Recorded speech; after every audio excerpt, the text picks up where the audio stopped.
Good evening, ladies and gentlemen, and welcome back to Dbacks Dispatch. It's just a duo here tonight, so we will do our best to kind of give you guys that Dbacks content that you all are craving. If this is your first time on the channel, make sure to like, comment, and subscribe if you're watching us on YouTube, whether that's live or on the replay. Make sure to be active there in the live chat with watching us live, or just leave a comment on the video on the replay. All of that does help with us getting our show out there to the masses, so any support is greatly appreciated. If you're more of an audio listener, we are on Apple Podcasts and Spotify, so go ahead and check us out over there. We are on Twitter, X, TikTok, Instagram, so make sure to go ahead and follow us over there. And then go ahead and make sure to check out the awesome articles over there at AZ Snake Pit. They have their daily game discussions. They have recaps. A lot of great stuff over there at AZ Snake Pit. But we're here today to talk about a sweep, and which is what we all wanted. Like we were talking about on our last show, we were like, I hope they don't kind of stumble into Miami, and because it's a cross-country trip, and we've seen that happen before where they play down to their competition. That did not happen in this series. In my opinion, it was almost a perfect series other than Game 3. Game 3 was a little bit sloppy there, but if they could have played up to their level of standards, all three games, I would have said this is the best series of the year. So just going to go quickly recap each game. Game 1 was started by Merrill Kelly. Again, struggles in the first. But that is not news for those of you that have been following this team for a while. Merrill has always been someone who struggles in the first, but he settled in. He retired 11 straight at one point. 6 innings, 3 hits, 1 earned, 1 walk, 9 strikeouts. Merrill is not a strikeout pitcher, so you know that he is on it when he's got that working. And with this start, this was 6 consecutive quality starts, which is at least 6 innings, giving 3 runs or less. The team has not done this since 2017. I'm very curious to know how many people are actually on that staff. Because I knew, I think, 3 of them, and then there was one I was like, I completely forgot about him. Can I guess? Yes. I haven't seen it. What was it? 7? 2017. But how many was it? 7 starts?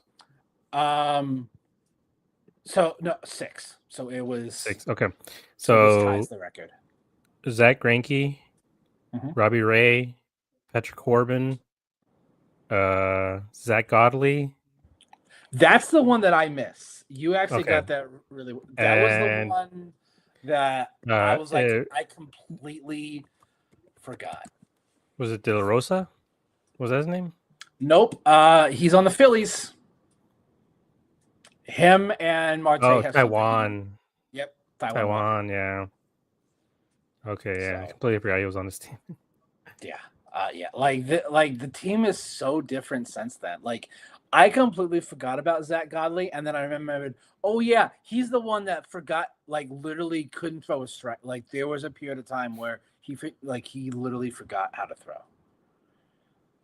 So, yeah, I mean that 2017 team, like when we're talking about like best pitching staffs of all time, like that's the one I point to. Like the one that won the World Series was very good, but I think the 2017 staff was ridiculous. I mean, if you look at their ERAs, Greinke and Robbie Ray, I think, had over 200 strikeouts. Patrick Corbin, like 180, just a workhorse. Even Zach Godley had like a 3.5 ERA and like 15 wins. Like it was just a crazy staff. And this one I think is miles ahead. and so far in this last week or so, they've shown like they are a lot better. Like you can compare 1-to-1, and I feel a lot more confident in this one. Yeah. So yeah, Zach Greinke that year had 215 strikeouts, Corbin 178, and Robbie Ray had 218. So yeah, that was really impressive. Yeah, how could we forget about Zach Godley? The way he fell off the mound was some of the most hilarious things um, that I remember ever watching. So I was like, that's some unique company. So Kelly did great in this game. They decided in this series, they're like, let's just hit homers. They had 9 in the 3 games. Game 1, you had that like massive one by Geraldo Perdomo. Like he got like it wasn't one of his ones that like it's a wall scraper. That was a second deck. Jerry got all of that one. Carroll had his grand slam one. That one was pretty great. Naylor started a streak in this one. He's currently on. He's hit a homer in 3 straight games. He had 1 home run on the season coming into this series. So that was great to see. And Pavin, I don't know what it is about South Beach. He just plays well down there. He hits I think it's about 24 at bats or so, and he's batting about 286. Not bad. Not bad at all. So that was kind of how game 1 went. Game 2, which was on Wednesday, was started by Brandon Pfaadt. I don't know if he needs to buy this offense some gifts or something, but they're like, you're on the mound. We don't want to help you on defense or offense. Like it really does suck, but he did have a good outing. It was very close for this quality start streak to continue. He only won 5 2/3, but 5 hits, one unrun, 2 walks, 6 Ks. Team won 6-2. So it was a really great game there for the team as well. Naylor continued his home run streak. So and then Pavin hit another one, and we got to celebrate and see Tim Tawa get his first career home run. So that was really, really great for him to see, kind of get that monkey off his bat. He's actually been playing more consistently than Hampson, which I actually prefer, just because he has that little bit more pop in his bat. Now his defense may not be as good, but I think the bat, I think the ball comes off his bat just a little bit harder. And then we had today's game 3. Yeah, that was interesting. When did Erod decide that he is the new Randy Johnson or whatever? Just like striking out dudes like just left and right. He went 5 1/3 today, 10. I will put in air quotes. 10 hits, 1 earned, 9 Ks. He went 5 1/3. And Naylor hits another homer. Pavin hits another homer. So I'm wondering if Pavin kind of heard us talking smack that we're like, you aren't giving us that power in the 3 spot. And he's like, watch it. Just hold my beer. I'll go ahead and make sure to get that done. Today was a little bit stressful. And I know we talked about like what does this team do when Ginkel and Graveman come back. Thompson, you better watch out. Like that outing today, this close to tying the game with that Jesus Sanchez fly out. Like he thought, like Sanchez thought it was gone, and then Alec is literally like 3 feet in front of the wall. I'm like, okay, so can relax now. They got out of it there, but Gabe, kind of what were your thoughts as a whole on the 3-game series? So I guess before I can start getting my thoughts on the acknowledge the chat. M calling it the NL West, which is amazing. I'd only heard about the NL Best, but just the NL Best West is great. Nicholas stole a win today, and I agreed. Like the the base running was really aggressive. That's the type of baseball we like to see, just causing chaos. I mean, Corbin scored off of strikeouts. Like that's how impressive that was. He struck out, but he still scored. Riley Dunn, all hail Lord Pavin. We'll see when he has 30 more at bats. Taiwan, yeah, Taiwan was on the team. Only 2 years here or something. And again, Tanner. All right, so I want to talk about this real quick. Are we concerned about Erod allowing 10 hits? No, and we'll get to it, I guess, later on when we talk about the defense. The defense had about 3 or 4 misplays today for him that I think we all kind of feel like shouldn't be hits. They're not errors, but they're not hits either, and it's just sort of like a weird sort of limbo type of thing where it's going to count against Erod, unfortunately, but I don't think it necessarily should. And Charles Elias, Ryan Thompson has been shaky. I agree. Like we are talking about Graveman and some other guys. Him and Man Supply, I think, are on very, very, very thin ice. But yeah, overall, my thoughts on the series were I'm glad they took care of business. This team could not afford to not sweep the Marlins. The Marlins are not going to be a great team. I think they're probably going to be around 70 wins. I don't think they're going to lose 100 like they have the last few years, but they're still not going to be, really in contention for a wild card spot. But they came in hot. They were 8-7. The vibes were going off in that empty stadium. But I, I like that the Dbacks were able to come in there and get the job done, which we've talked about before. Like this team has struggled, especially against quote unquote lower teams. They kind of play their competition. When they play against the big dogs, they fight hard, and then when they play teams that are going to lose 110 games, they somehow end up getting swept or just really struggle against them. And so it's good to see them overall dominate the series. It wasn't really a time when they went down and you thought, okay, well, this is over, on to the next game. And I give credit to Tori today, just the fact that he left in the A lineup. He didn't put in 6, 7 guys, who, the B squad. He didn't put in Jake. When I know we love Jake, but Jake, Hampson. He did put it up, but that was really it. Like, and everybody else was just the main starter of this team. So that was really great to see. And the pitching was incredible. The starting pitching, especially the bullpen, a bit shaky, uh, a little bit, but yeah, it's just when you look at the NL West standings, this team is 12-7. They're on a 5-game win streak, and they've literally have not moved at all in the last 2 weeks. They started the season in 4th place and have maintained that 4th place spot, and it's so frustrating. But at the same time, the Giants and the Padres, I think, are going to come down to earth just because they don't have the depth, and they're going to start facing a lot harder competition coming up. But this is why it's important to win these sort of games and why it's important to sweep. Like winning series is great, but they would be 4.5 games right now if they would have just won the series. Like I know we've talked about if you win series, you're going to win a lot of games. You're going to be able to get into the playoffs. But this early on in the season, with how far off they are from that first place or even the wild card spot, every game matters right now. And right now, the Giants and the Padres can afford to lose a game and not lose any real spots or anything in the whole standing. So it's great to see. Yeah, I will say that the Padres have played 13 games at home, so I think that's something to be mindful of. They've only played 6 games and they're 3-3 on the road.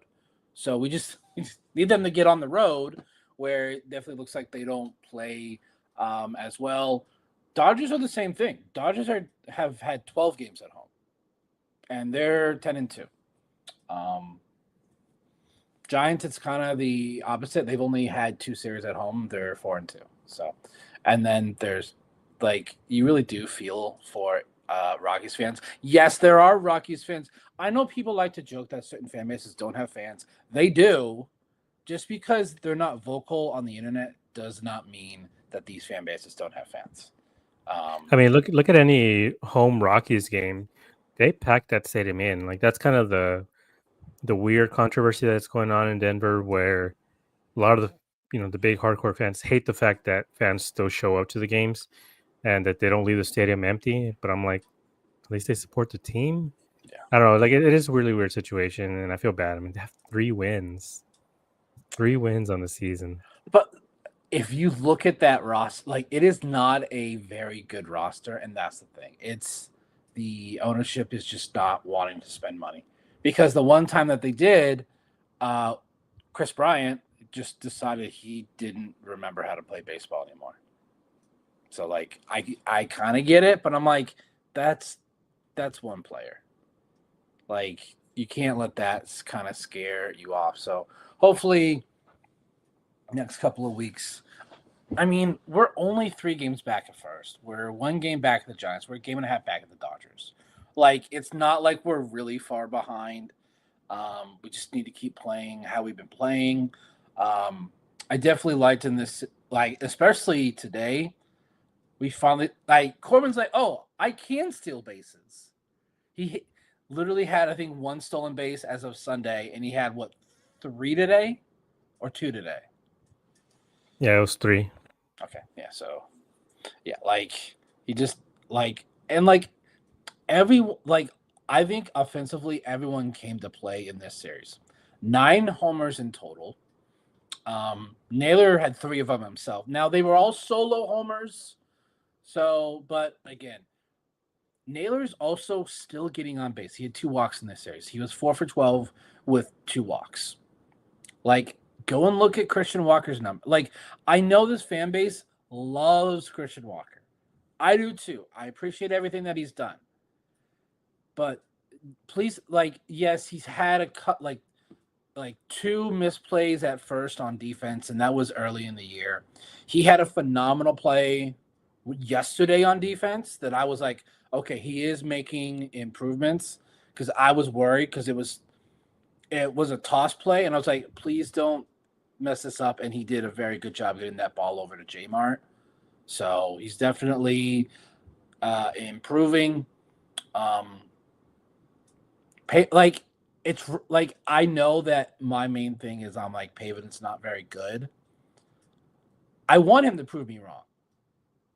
I really do because if you go and look, Jock Peterson is like I don't even know what happened to Jock Peterson. I don't know if it's new team, new environment, but I think I said it was like 4 for 42 on the season. Like he's not hitting at all. So, Tory and company like they're looking like geniuses by just letting Jock go.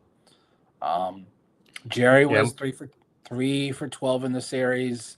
Continues to drive guys in. Had 2 walks in the series. Carroll was 4 for 15, a homer and 7 runs driven in. And kind of like we said, starting pitching looked really, really good. Like they all went deep into game, like deep-ish. I think Erod probably would have went further if didn't give up the 10 hits. And I think the majority of the arms in the bullpen have looked really good. Jalen Beeks continues to be absolutely spectacular. Like he gets that soft contact, but he also has like he can throw up to I think 97. So he's bringing the gas too. So in the series, bullpen went 9 2/3, 5 earned, 10 hits, 13 strikeouts, which I would say is pretty good. Joe looked a little rough in his one outing in this series, but we were up by a bunch. So like Torrey kind of had like the leeway there. Yeah, although with that one, with the bases loaded, and they're literally like 1 hit away from being down by a couple of runs. Like that I think all of us were just buttholes clenched, like hardcore, because man, that was bad. And I think that's I don't know, like that should be I think the nail in the coffin for Mantiply. He just can't throw strikes. He throws super low fastballs, and I mean, I don't know. Like, you want guys to have time to figure it out, but I'm like, how much can you figure it out if you're not throwing very hard? Like a guy like Puck, I think he has struggled a bit to start the season. He, he's just with him, you're kind of just like, oh, well, he started off a little bit rough in Miami last year as well, so could be working through some stuff. The the main thing with him is just has left stuff down the middle a lot. I think the last batter, he threw like 6 or 7 pitches straight down the middle. They were all fastballs, but they were all straight down the middle. And I think that's something that this team has to be cautious of. Is that this is the Marlins. This isn't the Dodgers. This isn't the Padres, and even the Giants. Like those teams will punish those fastballs down the middle. So they have to be really careful about how they approach these guys. And same with Puck. Be aware that just because you're able to get away with throwing 97 down the middle to a Marlins batter, you're not going to be able to do that against Shohei or Freddie Freeman, Mookie Betts, Tatis, Machado. Like they are going to hit a lot of home runs if these issues don't get resolved. Yeah. So Puck on the year, 8 games, 8 innings.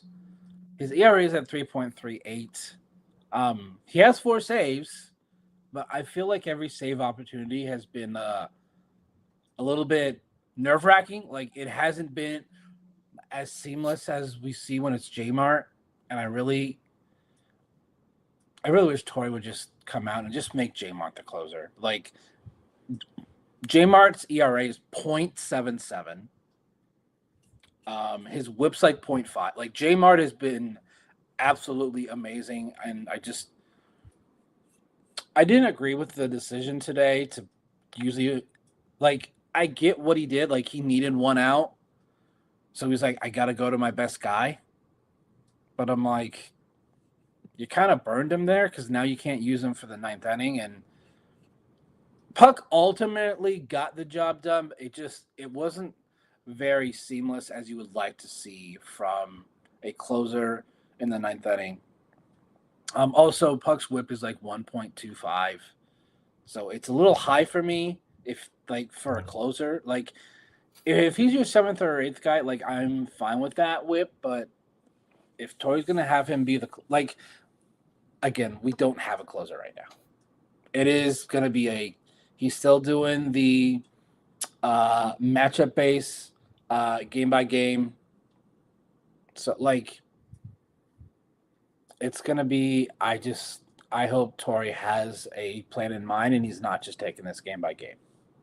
Yeah, I mean, I'm hoping that it's like a month thing. Like, give them both each a month to prove like who is ultimately the closer. And I think J-Mart, like I know this whole thing about like, well, you don't want to, make him unavailable in your highest leverage spot. But I think this bullpen for the most part is good enough that they don't need to burn him, like you said.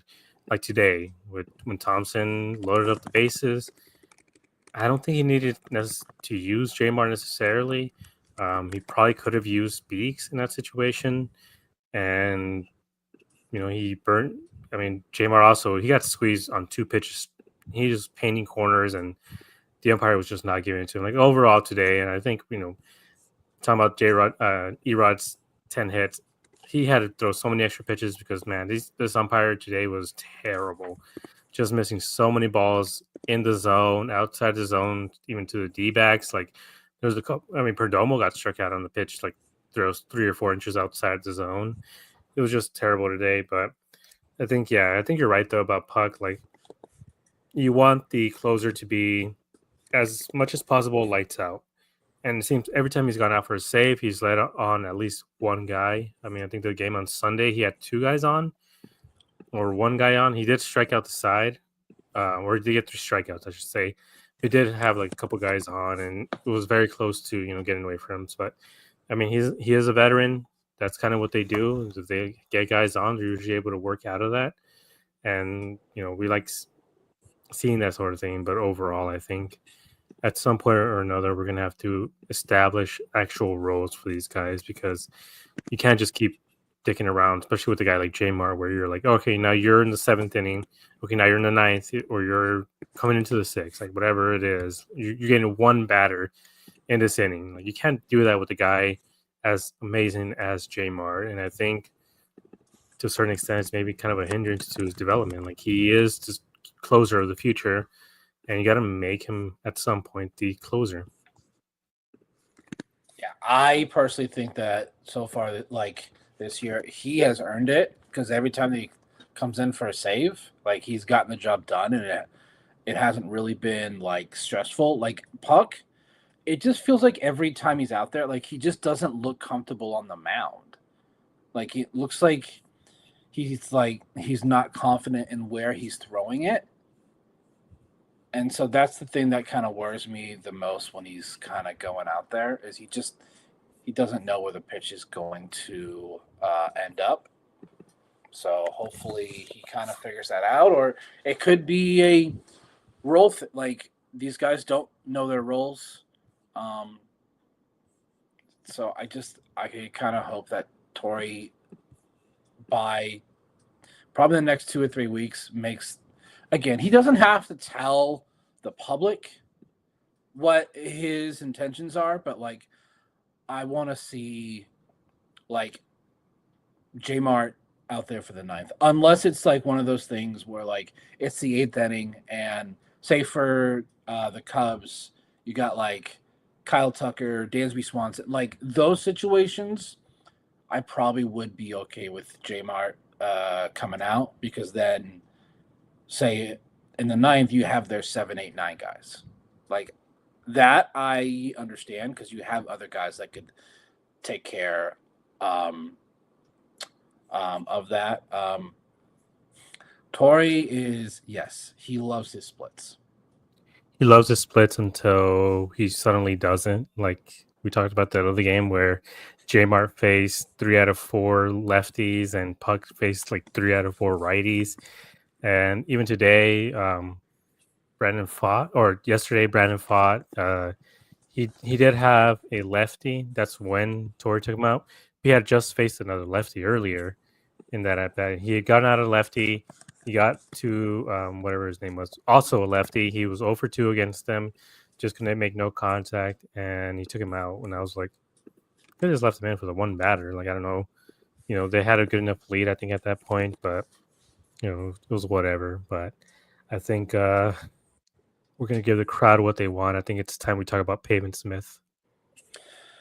Yeah, we probably should go ahead there and talk about good old Pavin Smith. He looked really good in it. He was 6 for 11 in this series, 2 homers, 3 RBI, a double, and 3 walks. Now he still strikes out a little bit too much for me for being the 3-hole guy, but if he can get these homers and these doubles, I'll take it. Yeah. I will say that's kind of the issue, I think, with Pavin. He's getting a lot of hits, but those strikeouts, I think they're starting to pile up a little bit. He's close to a 40% strikeout rate. Yeah. And we've talked about it before with some other guys. Like, at some point, those averages start to, come back and you start to regress to the mean because he's hitting 400 right now. He's not going to hit 400 for the rest of the year. He has less than 50 at bats the season so far. And I know we saw like a tweet that said, that he has, what is it, like 400 average and minimum 40 at bats. I'm like, yeah, it's kind of minimum. Like that minimum is carrying a lot of weight there, and that he had a higher OPS than Corbin did, but 30 less at bats than Corbin. But we hope, if he can hit 400 and win MVP, that's fine for me. Like, I know I've been a bit of I wouldn't say I'm a Pavin hater. I think the thing what I always would say is just, I think he's just used wrong. And I think Torrey should have recognized that for the longest time, that he just wasn't using him the right way. He is this sort of platoon bat. He is not a 450, 500 at bat guy like he had been using him for the longest time, just an everyday guy. And I can understand, in 2021, there was literally no other options, and so you had to use him. But for some reason, giving him so many at bats, I think, was a detriment to him, and he wasn't put in position to succeed. But he also didn't do himself any favors. He had a lot of under the Mendoza line years. He's 29 years old, and a lot of people say like, "Oh, it's always a number one Pavin believer." I'm like, after 6 years, and he's 29 years old, now you get to say, "Yeah, I was always a Pavin believer." I'm like, no, get out of here. Like, you're kind of delusional if you think that way. Like, he's almost 30 years old. He turns 30, I think, in November. But just the fact that he's made this much progress in the last couple of years, I think is great. The only thing I've been able to notice, like a lot of people have compared his swing to Matt Olson.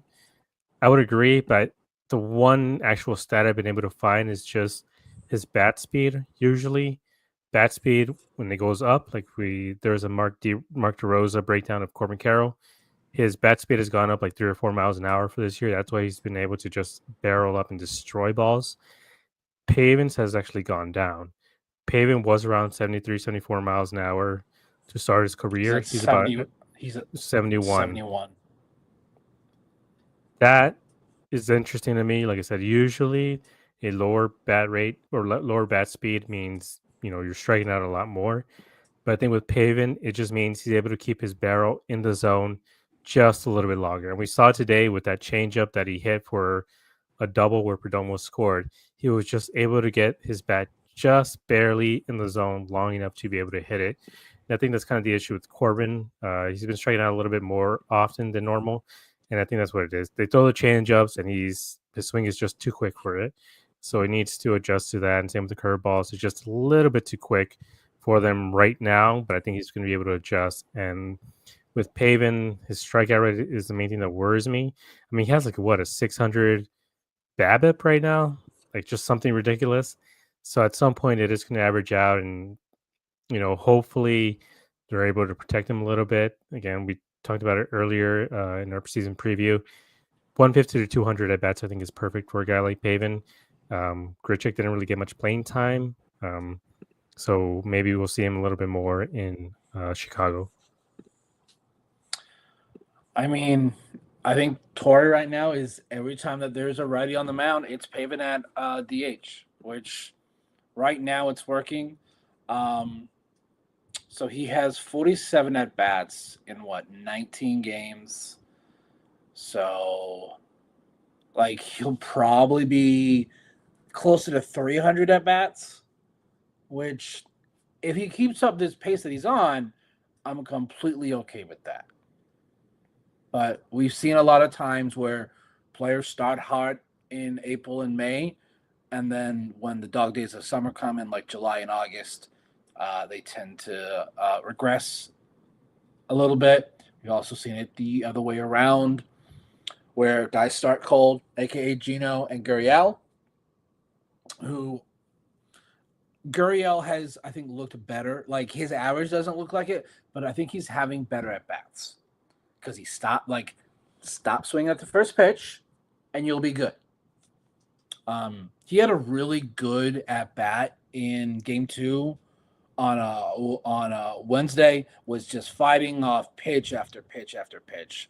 And then he gets a pitch right on the inside corner, pulls in his hands, and does a fantastic job of hitting the homer out there to left. That really, I think, made the game a little bit more stress-free because they were only up 4-1 at that point.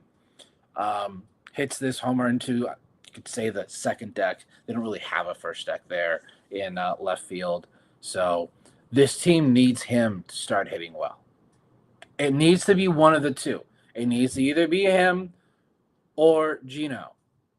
And again, I'm not asking him to go hit 400. I just need him to not be an automatic out. I just need to see him slowly start looking and playing better. And I feel like this series, he did look a lot better. For me, it's not always, is he getting a hit? I just want to see competitive at bats, no first pitch swinging, no striking out on 3 pitches. That's for me. And that's kind of what I saw from Gurriel in this series, is that he looked more comfortable and more confident at the plate. So I could definitely see him. Maybe he's done with his cold streak, Gurriel, because that's what he is. And that's what he's always been with us, is streaky. When he's cold, it's what we've seen so far this year. But then we also see what he did the first month of last season, where he literally, you couldn't get him out. So I'm hoping that we're kind of done with the cold streak, and now let's go into the hot streak. Yeah, I think it's the same with Gino. He had a lot better at bats this whole series. It felt like every time he went up to bat, he was taking 8 or 9 pitches. He didn't have a lot to show for it. but he did have a lot of at bats with a lot of pitches, and I think it's a really good sign. The only thing with him I've noticed is they're patting him with fastballs because right now, for whatever reason, he's just not able to catch up to them. And I think over 95, he is just super super late on it. Like I don't know if maybe excuse me, the adjustment he made in the offseason was maybe trying to catch up to curves and sliders a little bit better. So players always talk about cheating. Like cheating means you start your swing a little bit earlier, or you get a little bit further up in the box. Just trying to catch up to those off-speed pitches. And maybe that's what he worked on in spring training, and that's what he was hitting the home runs off of. If you remember, it wasn't like he was hitting the fastballs; everything was off speed. And I think teams realized that he was looking for the off speed pitches, and since he was cheating a little bit, starting to swing early, stepping a little bit forward in the box, all you had to do was just throw in fastballs. Since he was ready for the off speed, pound him with 95, 96, and he's just been swinging through it. And these last few games, especially against the Marlins, he's been able to foul them off a little bit more often. He's working the counts a little bit more. Again, he hasn't had a lot to show for it yet, but also I think he's due for some sort of progression. Same as Gurriel. I think both of them are maybe about a week away from truly going off, and I don't think it's going to happen in Chicago just because of the wind there, and it's going to be freezing this weekend when they go plays. So I think the offense is going to be a little bit stagnant, and I think could be a really big problem. Yeah, and I know a lot of people probably over react a little bit because that's what a lot of the fan base does, especially on Twitter. You'll see it. I think a lot of other places they don't react so harshly. Um, but like I just need to see like they're improving. I don't need to see all of a sudden Gino hits a home run 3 straight games. Like to me, yeah, that's great, but like it's not like something that I feel like this we need. Like I just need Gino to have good at bats and just look like he is a threat at the plate. One player that I think Tori's finally starting to realize it, play him day in and day out, is Alek Thomas. I was really pleased to see that he started all 3 games of this series. And apparently the only reason why is just because Jake was still sore from getting hit in the hand. So yeah, I saw that too, and I'm like, that I don't know if that's the case.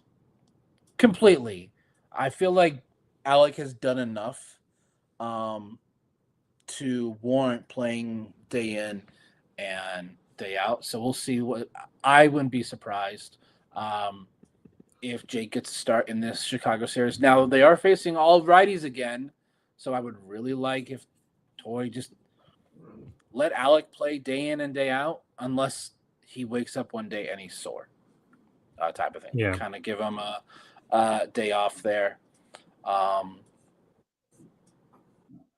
But I love watching Naylor play. Naylor he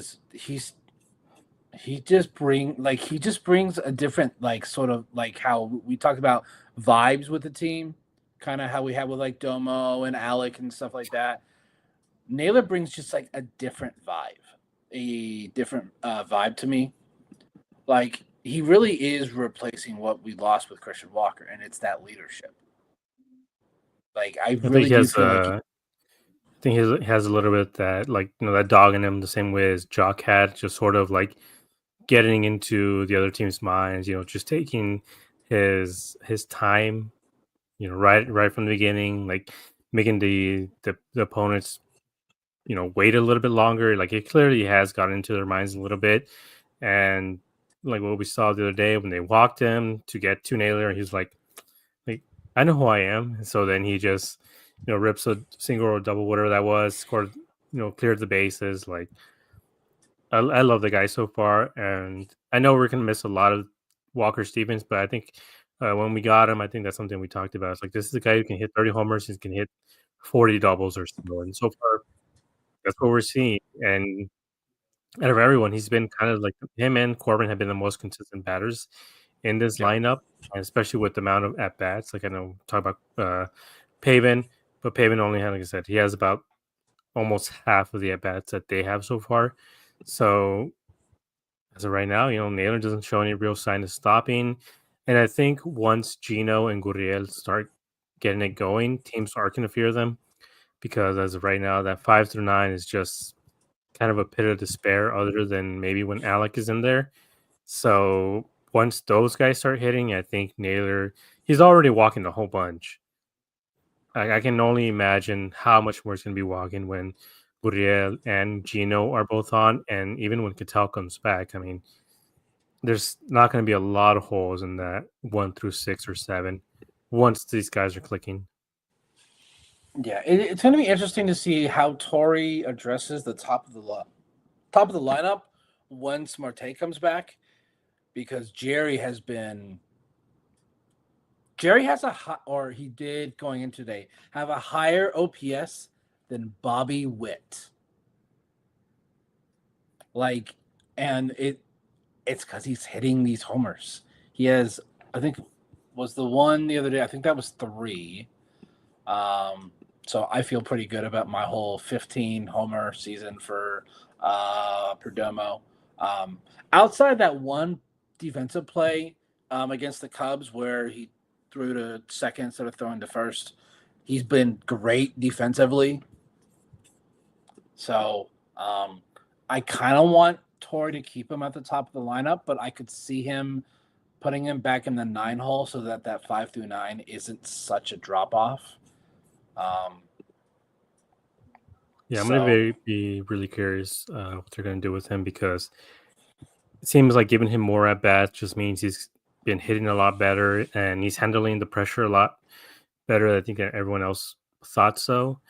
He just signed his big new contract, and so sometimes guys overdo it or think too hard, get in their head about it. And he's been incredible.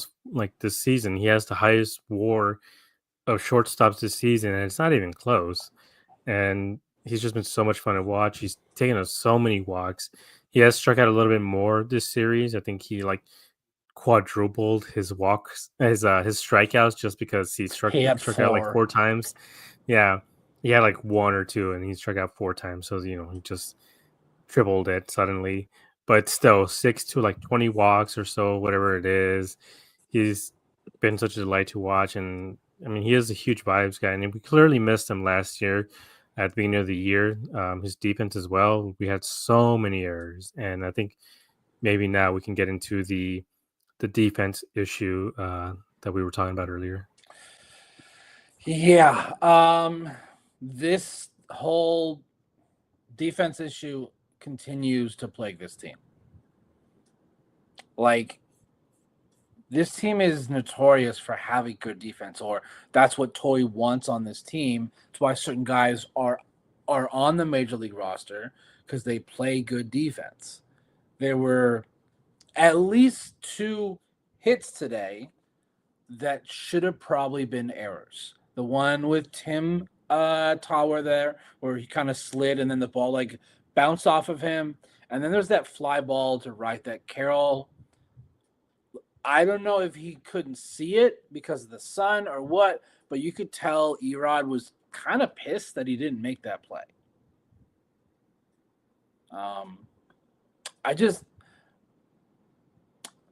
I'm not sure what it is, because this is not this is not what this team has done the entire time Torrey has been here. They've always been really good defensively, and also Gurriel had like one play, I think it was Wednesday, where it was a simple single to left. He had to dive to make sure it didn't get past him for a double. He's also made a couple of like odd diving plays. I'm like, Gurriel, like just kind of make the right decision and let that bounce and just take it on the hop. Like, he tries to go ahead and make the big sprawling play. I'm like, you're just not fast enough for that. So it's it just feels like every series, like there's like one or two defensive plays where we're all like, what's going on?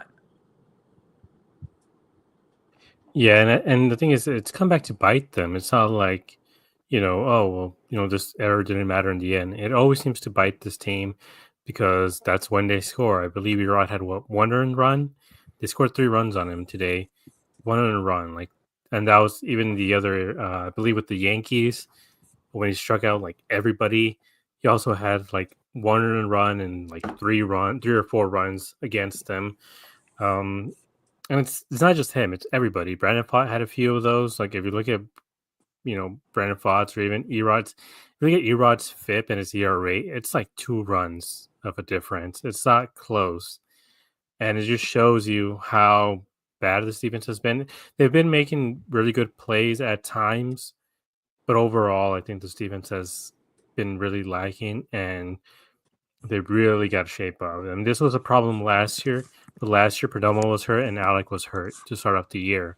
So you can forgive them a little bit. Blaze Alexander playing short, made a lot of errors.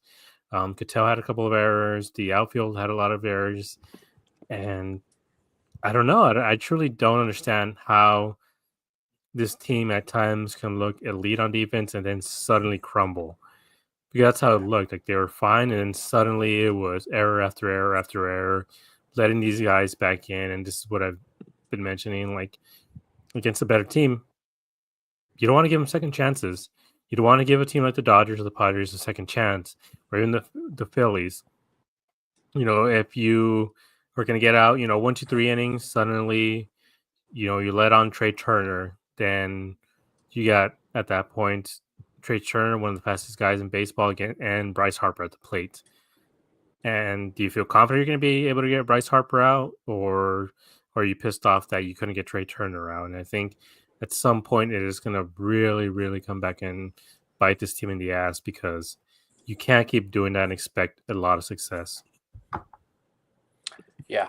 So Nick asked a good question. Did this team lose a fielding coach this past season? Yes. Our third base coach, Tony Paraschica, who was the infield coach, went to Houston. So he's now over there with Christian Walker. So I think we're starting to see a little bit of the effect of that, of him leaving. I thought there might be a little bit of a drop off. I didn't realize it was going to be this bad.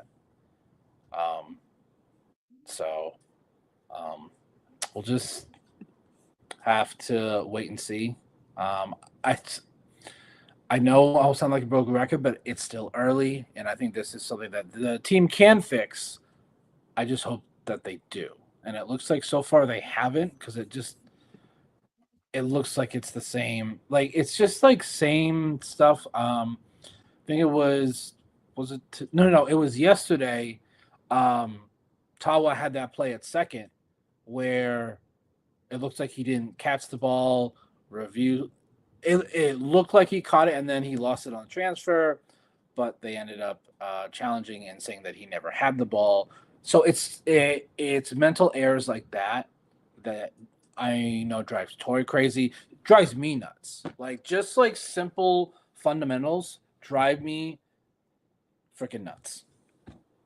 When it's stuff you've been working on your entire baseball life. Yeah, and I think kind of brings up the point of Gino. I know Steve Berthiem loves talking about how great he is at defense, but we saw it last year. Like he is average to slightly below average on defense. He usually makes the plays he's supposed to, but some of those throws, man, like I think Christian Walker made him look a lot better than he really was, just because of the way he was able to maneuver his body, catch those really high misses. And Pavin and Naylor aren't Christian Walker. I remember last year, there's a lot of times where he would just overthrow it or throw it way too much to the side, but Walker was able to maneuver his body to actually be able to tag out the runner, and Naylor and Pavin aren't him. And I think that's going to cost him a lot, and they just got to figure that out, whatever that is. Like, make sure he's throwing at Naylor's chest as much as he can, so you don't have these sort of issues where you're letting on extra runners and stuff, because this team wants to be a playoff contender or even a World Series contender. You have to make the easy plays. And right now, I think a lot of the times they're struggling with the easy plays. Yeah. Like those just simple routine plays. It Some of them they're not routine. I really do feel like we have a major hole there at third and second.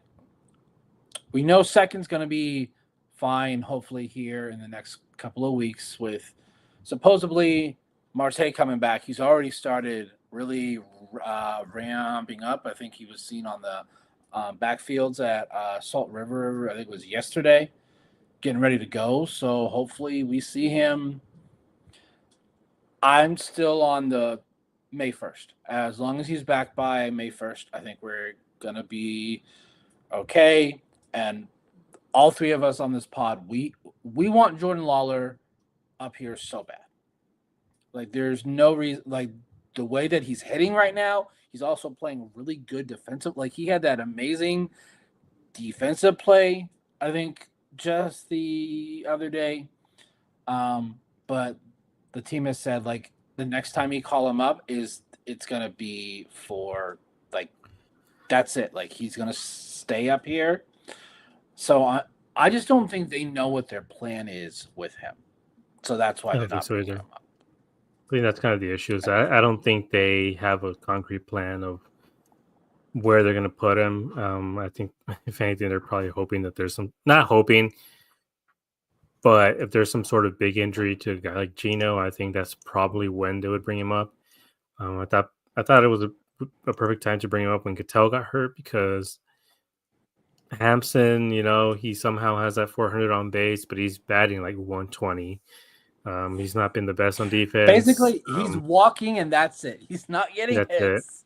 He's not getting hits. Tawa has been decent. Kind of a lot of errors right away to start. Yeah. And I feel like Jordan Lawler is just a lot better defender. I mean, we talked about him being a 5-tool player. He is still very young. He's only 22. But I feel like he's ready to go. I mean, he had another home run today. He's playing very good defense. How long can you keep him down there and just until next year? Like, is that the plan? Bring him up at some point next year when Gino's gone or something? Like, I truly don't know what the plan is here because, I mean, we've talked about the bottom of the lineup, being a black hole. I feel like if you put Lawler at this, 7 or 8, just in the meantime, I think this lineup is going to turn over so well, and he's so incredibly quick. Yes, he can steal so many bags, and he has the power. He can get a lot of contact. Like I said, the main issue with him was just like his strikeout rate. He had about 30 early on. He's under 30. I think he's around 27, 28%, which is the same as Corbin Carroll's was when he got called up. And if you compare him to a guy like Pavin has a 40% strikeout rate. So I don't really know what's the way it is, especially because Cattell, when they bring him back, he's not going to be playing second base every single day. They were already giving him half the time off anyway. So when he comes back, I can see him playing 3 games a week to start off, and then maybe DH here and there. They're not going to start him off right away. So, I mean, I don't know. Why can't you rotate him with, second base, DH, and even third base? Right now that Gino's really struggling. At some point, yeah, Gino is going to figure it out, but you can't have that 5 through 9 just be a complete desolate hole that teams are going to take advantage of, because after you get to Naylor, if you walk Naylor, who can back him up? Yeah. So Lawler so far in Reno, 9 games at second, 2 at third, 5 at shortstop. I would like him to play a little bit more at third. I think he is so athletically gifted. He can play all 3. And I said it on the podcast before. I don't think they want to test him at like second and third at the major league level. I think they would rather him get more reps at those 2 positions. And I know a lot of people are saying, oh, put Domo at second or Domo at third and put Lawler at shortstop. Why should you do that to Jerry? Hasn't done anything that deserves of that. Like Jerry is more deserving playing at shortstop than Lawler is. Like he is, even if Lawler comes up and he's up here for the rest of the season, Jerry is more impactful to this team than Lawler, in my opinion, just because of he just does things that don't show up in the box score. The amount of at bats that he has that are 4, 5, 6, like you'll see like just 3 straight foul balls. He stays alive. We've joked about it. He's Juan Soto without the power. He's also a better defender than Juan Soto. But like he has he knows that strike zone. Like he does not swing at bad pitches very often. And kind of like you said earlier, he had 2 strikeouts on the season coming into this series, and he doubled that. 2 of the strikeouts in this series were caught looking, and one of them barely nicked the corner. Like if they were doing ABS, yes, it would have been a strikeout, but it's not a strike that you can hit. So it's just something that you would foul off. So yeah, we'll see what they do. I want Lawler up here, but I truly think the team doesn't have a plan as to if they bring him up, how are they gonna allow him to get the consistent at bats? Because that's what he needs. Like I don't want them to bring him up here and he gets 1 start a week. I don't want that's not gonna help him. That's just gonna set him back. Yeah, and I think that's kind of the issue. Is just if they bring him up, they really got a plan for that. Hampson isn't hitting the best still. Tawa, like I said, the defense is spotty. I feel like I said, I think there's a way that you can maneuver it so he gets about 4 starts a week, and because I don't know, like that DH first base platoon that Naylor and Pavin are doing, it's been working in theory, but we've also seen that backfire because Torrey has already burned the DH spot twice this year, and it's kind of been because of that, because Naylor is DHing and Pavin is playing first base. So you move any one of those guys, and suddenly you're going to have J-Mart in that hitting in that DH spot. So I don't know. I feel like it would give this team a really big boost as well. But I don't know. Like, do you think like the fan base? How do you think the fan base would react if they call up Lawler? They would be ecstatic. Because I know every time that I know a lot of people were shocked that Tim Tawa was the guy called up and not Jordan Lawler, because you're like, it's an infield position, and you have literally a number 1 prospect that's an infielder that can play those 3 positions. So a lot of them were shocked. I wasn't, because I was like, they're not going to do it for just 2 or 3 weeks. Even though he is tearing the cover off the ball, has a 952 OPS in just 70 at bats. He needs to see Major League pitching. He didn't hit that well when he was up here in 23. That's because he didn't get a lot of at bats during that time. And just today, he played at second, went 2 for 4 with 2 RBI. That's and a home run. Definitely, yeah. Charles brings up a good point about Blaze. I don't even think he started rehab games yet, so Blaze is probably still a ways away, I'd probably say.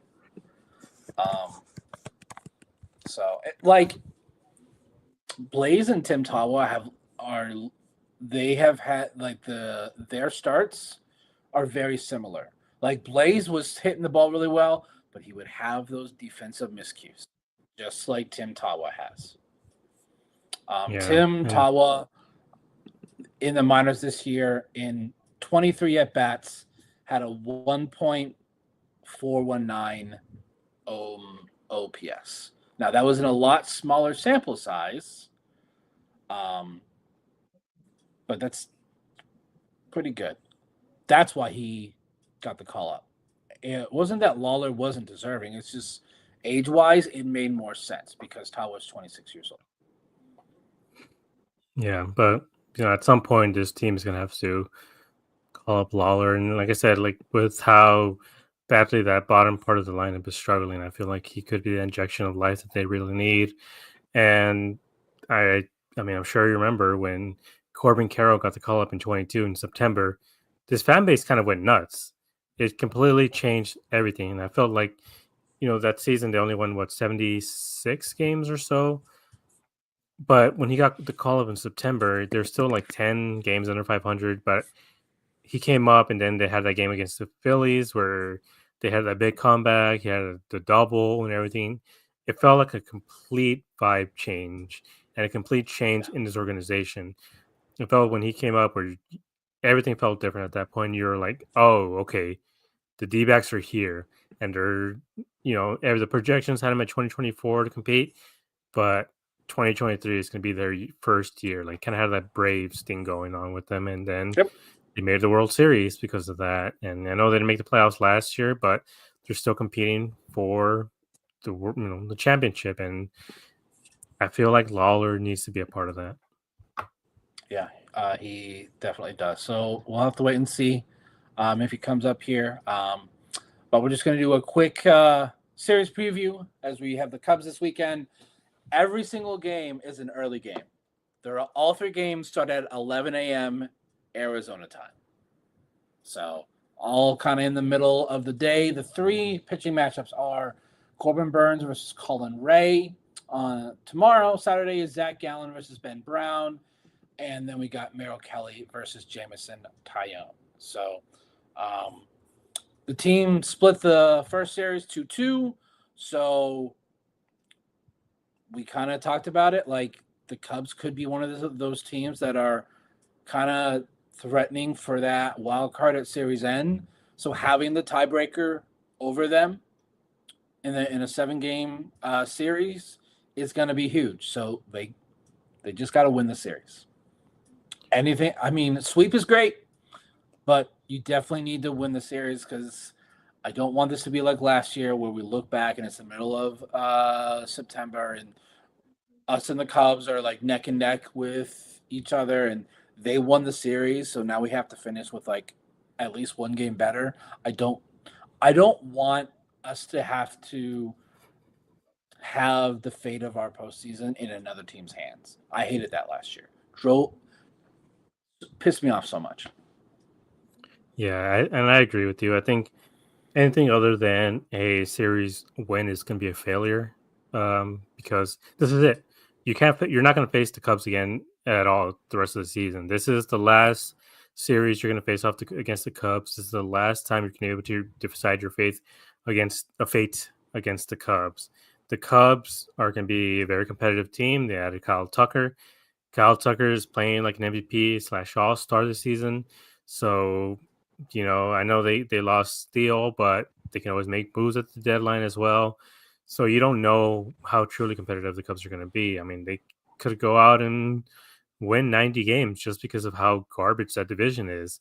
That division is really, really bad. And with the D-backs playing the hardest division in the league, this team could end up losing the season series against the Giants, the Dodgers, the Padres, just because of how competitive it's going to be. And the Cubs could easily, I think, win against the 3 other teams in the division. And at that point, you're kind of just, like you said, you don't want to be stuck waiting to see, what another team does if they win or lose, whatever it is. Like, you don't want to be bags packed, waiting for another team to lose in order for you to get in anymore. So they got to get business done. They got to get their job done in Chicago this weekend. And facing out against three righties in a row, we should be seeing a very similar lineup. I hope we can see maybe Gabby all 3 games, just because we need all hands on deck. This is probably the most important series of the year so far, and Definitely. they can't come out of Chicago with the series loss. No, we just can't. If we were in the Central, we'd be in first place because now the Cubs have played 2 more games, but we have a higher winning. Our winning percentage is 63%. Any other any other division, literally outside the West, we'd be tied or we'd be in first place. Just blows my mind. Just this division is something else to start of the year. I don't think it's going to be like this the entire year. To have literally the 4 best teams in all of Major League Baseball in one division just is crazy to me. Yeah, I think a reminder is they haven't played against each other at all, other than Nope. against the Rockies, and every team that's played them Dodgers. is just Yeah. beaten. Well, the Padres swept them, didn't let them score a single run. Dodgers swept them. I think the Giants might have started off the season against them or something as well. I think the only team that hasn't played them against them is the Dbacks, but once those games start against the Dodgers, which are coming up in the next month, those are going to be huge, and they're going to matter a lot coming down the stretch, and especially in September. And hopefully we're able to get some of these teams on a downturn. So Giants haven't played anyone in the West yet. They don't play someone until the end of the month where they play at San Diego. So I think right now, yes, the entire division is just freaking crazy. It's going to change a lot once we start playing each other.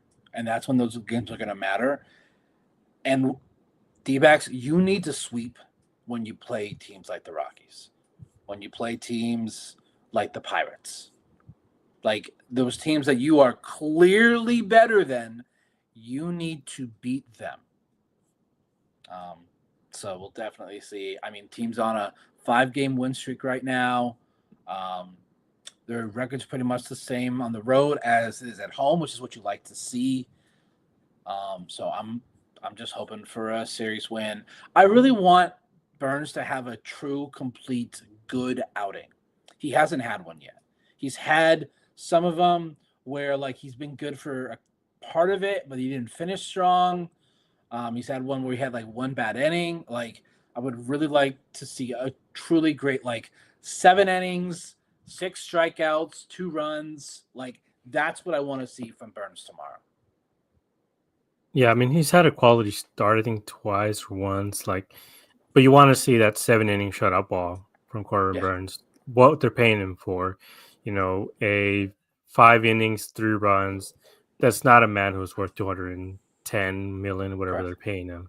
That's someone who's a 5th starter or 4th starter, and as of right now, I don't think we've truly seen peak Corbin Burns, and hopefully we can see him in Chicago. Like I said, the offense might be a little bit stifled just because of how cold it's going to be, and there might be wind as well. So hopefully he's able to take advantage of that, and the D-backs are they hit 9 home runs in this series. We can't rely on the home run to win ball games every single time. So there might not be a lot of home runs in this series, but that just means the D-backs have to start running. And we saw from the first series when we played against the Cubs, these Cubs run a lot. They run a lot. They slap a lot of singles. So this team has to be prepared for that. And that's why I mentioned Gabby starting all 3 games, because Corbin Burns is so incredibly slow to the plate. So we don't want to see a repeat where they're just running train on us, and this team has to start running again. Corbin had 3 steals today. Keep it up. Naylor, keep it up as well. Like, keep stealing. We got Pavin guys even like Alec, has a stolen base on the year, by the way. Pavin, Jake, like the speedier guys on this team have to start stealing again, and they got to be smarter on the bases. Can't be getting thrown out like they did against the Cubs in the season opener. Like, you can't keep doing that, and they have to play a lot smarter against the Cubs than they have, I guess, against the Marlins.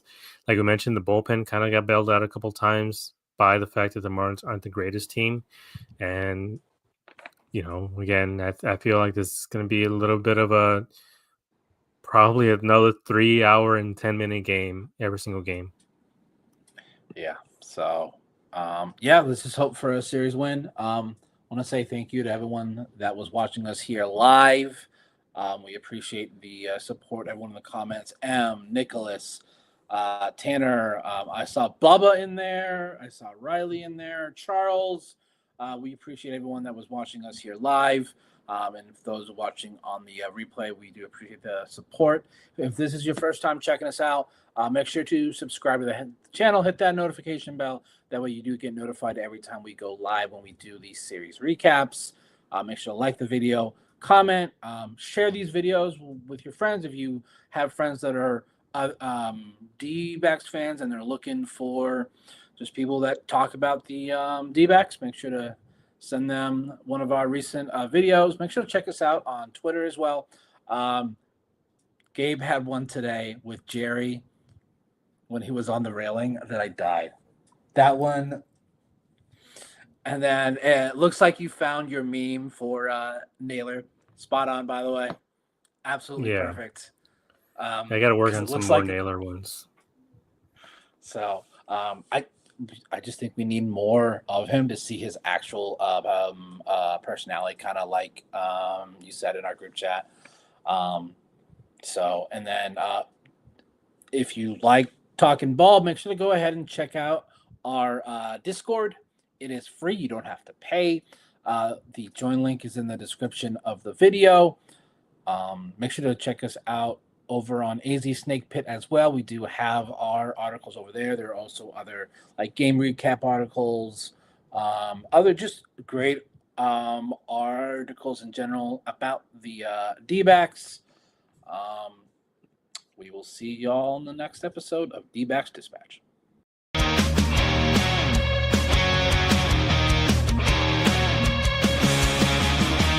Under the lights, the game goes down. Desert heat, but we own this town. Brennan, Gabe on the call with Josh in the back.